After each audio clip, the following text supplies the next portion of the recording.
মোৰ সকলো ফ্ৰেণ্ডছকে hi hello' নমস্কাৰ মই মুনমুনে মোৰ নতুন এটি ভিডিঅ'লৈ আপোনালোক সকলোকে স্বাগতম জনাইছোঁ উচ্চতৰ মাধ্যমিকৰ ফলাফলক লৈ এই মুহূৰ্তত আপোনালোকলৈ এটি তথ্য আগবঢ়াব বিচাৰিছোঁ জনাব বিচাৰিছোঁ যে কাইলৈ ঘোষণা কৰা হ'ব উচ্চতৰ মাধ্যমিক পৰীক্ষাৰ ফলাফল 9 মে বৃহস্পতিবাৰে পুৱা 9 বজাত ঘোষণা কৰা হ'ব উচ্চতৰ মাধ্যমিকৰ ফলাফল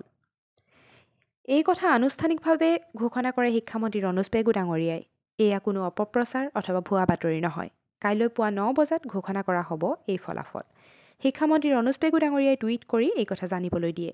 তেওঁ টুইট কৰি লিখে যে Assam higher secondary education council AHSEC will declare SS exam results 2024 tomorrow at 9 a.m. The official press release will be issued at 7 a.m. Best wishes to all the candidates. আমিও প্ৰতিজন পৰীক্ষাৰ্থীলৈ জনালোঁ অজস্ৰ শুভকামনা সকলোৰে ভাল হওক তাৰে আশা কৰিছোঁ ভগৱানৰ ওচৰত প্ৰাৰ্থনা কৰিছোঁ সকলোৱে যেন মনে বিচৰা ধৰণৰ ৰিজাল্টছ আহক সকলোৱে যেন আগবাঢ়ি যাওক আৰু সকলোলৈকে পুনৰবাৰ বেষ্ট উইচেছ জনালোঁ ধন্যবাদ